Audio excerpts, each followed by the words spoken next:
Igor Stimac is not leaving. Igor Stimac नहीं छोड़ रहे हैं. Things are getting uglier and uglier between the AIFF and Igor Stimac. And Igor Stimac ने पिछले 24 घंटे में खत्म कर दिया है भैया AIFF के वजूद को. AIFF बहुत ही ज़्यादा सीरियस ट्रबल में आ चुके हैं. ये जो उन्होंने कॉन्ट्रैक्ट टर्मिनेट करा है ये बहुत बड़ा झटका लग चुका है AIFF को, जिसमें अब ईगोर स्टीमैच जा रहे हैं all the way to the court. And अभी वो नहीं छोड़ रहे क्योंकि बहुत बड़ी भसड़ मच चुकी है AIFF एंड ईगोर स्टीमैच के बीच में. Hey guys, welcome back to my channel. And अगर आप चैनल पे पहली बार ही आए हो तो make sure to subscribe to this channel, क्योंकि यहाँ पे आपको इंडियन फुटबॉल पे डेली रिलेटेड वीडियोस मिलती रहती हैं. So make sure to subscribe यार. So let's start the video. इतनी बड़ी ब्रेकिंग न्यूज़ है ये. कल जो न्यूज़ आई थी कि ईगोर स्टीमैच सैक हो गए हैं, टर्मिनेट कर दिया है कॉन्ट्रैक्ट, शायद ही उससे भी बड़ी न्यूज़ है, क्योंकि ईगोर स्टीमैच असली चेहरा दिखा रहे हैं हम सबको AIFF का. ये बात मेरे को कहनी पड़ेगी. I am not a fan of Igor Stimac. You guys know कि कल मैंने कैसे डांस करा था वीडियो की स्टार्टिंग में जब न्यूज़ आई थी कि ईगोर स्टीमैच सैक हो गए हैं. बट यहाँ पे बहुत बड़ा मुद्दा इकट्ठा हो चुका है, बहुत बड़ा झटका लग चुका है AIFF को, क्योंकि अब ईगोर स्टीमैच ने जो ईमेल डाली है AIFF को, उसमें उन्होंने क्लियरली बताया है कि मैं जा रहा हूँ कोर्ट. अगर 10 दिन में मुझे $920,000 नहीं मिले, मेरी अगले 2 साल की सैलरी, क्योंकि कॉन्ट्रैक्ट में उन्होंने कहा है कि ये क्लियरली लिखा हुआ है कि $920,000 मिलेंगे मेरे को. एंड उसमें अगले 2 साल की जो सैलरी है वो भी लिखी हुई है कि अगर आप ब्रीच करते हो कॉन्ट्रैक्ट, अगर कॉन्ट्रैक्ट ब्रीच करते हो, पहले ही टर्मिनेट करते हो, तो बकाया टाइम की आपको पूरी की पूरी सैलरी देनी पड़ेगी मुझे as an Indian national team head coach. आप उससे मुकर नहीं सकते.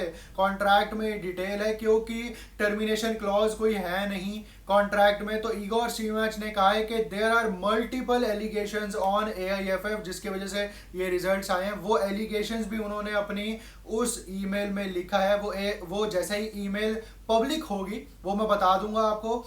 बट एलिगेशंस जो लगाए हैं AIFF ने through that email are very very serious. सबसे पहले उन्होंने कहा है कि एशियन गेम्स में मैंने जो टीम सेलेक्ट करी थी वो एशियन गेम्स की टीम ही बदल दी गई from our president Kalyan Chaubey and Shaji Prabhakaran. जो मैं स्टेटमेंट्स देता था वो उल्टी करके बताई जाती थी प्रेस रिलीज में. जो प्रेस रिलीज होती थी कल्याण चौबे, उसमें स्टेटमेंट्स ही बदल देते थे.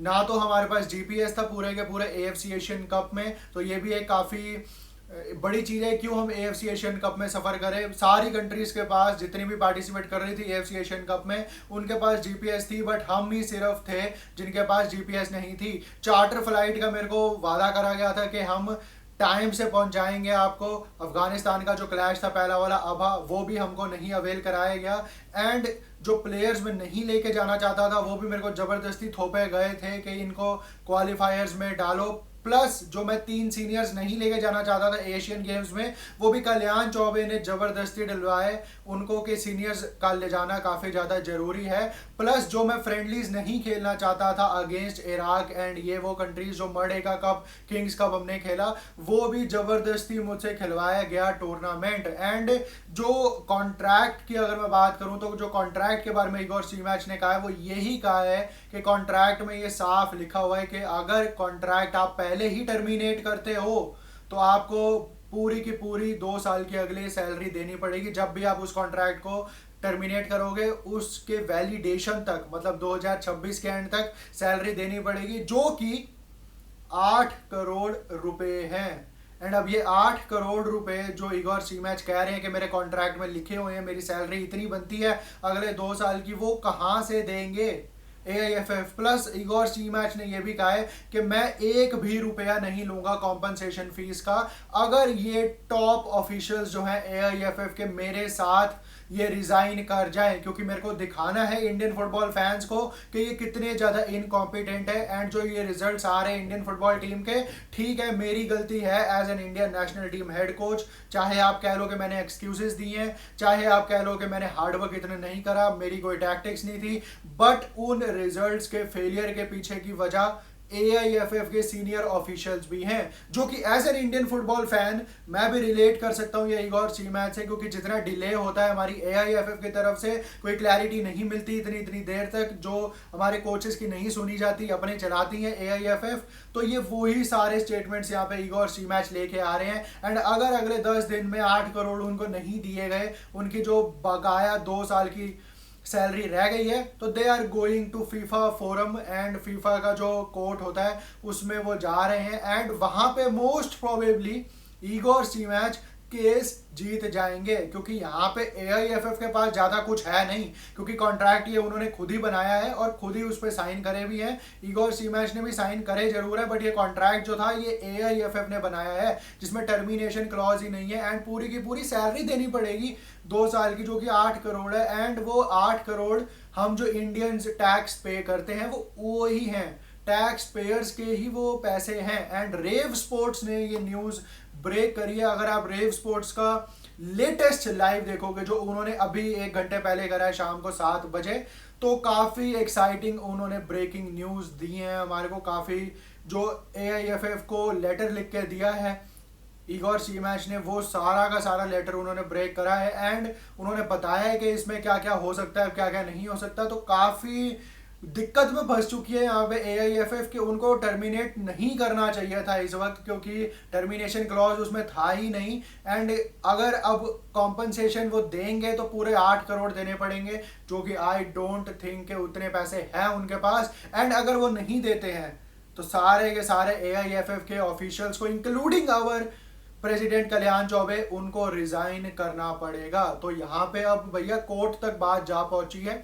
अभी भी हम ये नहीं कह सकते कि इगोर सीमैच हैज बीन सैक्ड, क्योंकि टर्मिनेट कॉन्ट्रैक्ट जरूर कर दिया है, बट आप टर्मिनेट कर ही नहीं सकते थे वो कॉन्ट्रैक्ट, क्योंकि उसमें टर्मिनेशन क्लॉज ही नहीं था। वो आपके ऊपर ही भारी पड़ चुका है। अब इसमें ये देखने वाली बात है कि इगोर सीमैच कितनी गहराई में जाएंगे, क्योंकि he is not a small coach. वो स्टेफन कॉन्स्टेंटाइन जैसा प्रोफाइल नहीं है उनका। भैया वो क्रोएशिया के लिए वर्ल्ड कप खेल चुका है, 3rd प्लेस फिनिश करी थी उसने क्रोएशिया के साथ। उसको सारे दाव पेच पता है कि कैसे कैसे लूप होल्स होते हैं कॉन्ट्रैक्ट्स में, फेडरेशन में। एंड ऑल्सो वो क्रोएशिया की नेशनल टीम को भी मैनेज कर चुका है भैया। हाई प्रोफाइल कोच है वो। तो आप उनको ऐसे टर्मिनेट करके कॉन्ट्रैक्ट जिसमें टर्मिनेशन का क्लॉज ही नहीं था, आप खुद फंस चुके हो इस वक्त। अब AIFF के ऑफिशियल्स जो हैं, अब देखने वाली बात है कि कोर्ट तक बात जाएगी ही जाएगी, मेरे को ये लग रहा है, क्योंकि 8 करोड़ तो है ही नहीं AIFF के पास देने को। हालांकि उन्होंने कहा था कि हम अगले 3 महीने की सैलरी दे देते हैं आपको, जो कि मना कर दिया है इगोर सीमैच ने कि मैं अगले 3 महीने की सैलरी नहीं लूंगा, मैं 1 भी रुपया नहीं लूंगा अगर आप भी मेरे साथ सारे AIFF के ऑफिशियल्स रिजाइन कर जाओ। तो अब देखने वाली बात है कि जो रियल फेसेस दिखा रहे हैं इगोर सीमैच, काफी ये एक अच्छी चीज है। एंड गट्स पता चल रहे हैं इगोर सीमैच के कि वो कितने गट्स दिखा रहे हैं AIFF के ऑफिशियल्स का रियल फेस दिखाने में। एंड आई एम श्योर काफी सारे इंडियन फुटबॉल फैंस भी इस चीज से सहमत होंगे कि AIFF के ऑफिशियल्स है तो इनकॉम्पिटेंट, वो इस लायक नहीं है कि AIFF को वो चला पाए। एंड जो ये कॉन्ट्रैक्ट में एरर हुआ है उनसे, इतनी बड़ी गलती हुई है, ये उन पे अब भारी पड़ चुकी है। बाकी do let me know your thoughts regarding Igor Stimac situation. अभी भी ऑफिशियली हम ये नहीं कह सकते कि इगोर सीमैच अब इंडियन नेशनल टीम के हेड कोच नहीं है। कुछ भी हो सकता है यहाँ पे। अगर इगोर सीमैच को केस जीत जाते हैं अपना कोर्ट में जाके, तो what's next for Indian football. एक देखने वाली बात वो है कि अगर AIFF जीत गई बट उनको 8 करोड़ देने पड़ गए, तो वो नेक्स्ट कोच फिर थका हुआ कोच ही कोई लाएंगे, क्योंकि अच्छा कोच वो नहीं ला सकते, इतने पैसे उनके पास नहीं होंगे। तो it's a very complicated situation right now. But do let me know your thoughts regarding Igor Stimac. तो यही थी आज की वीडियो। अगर आपको पसंद आई हो तो लाइक शेयर एंड सब्सक्राइब जरूर कर देना। Till then peace out, bye.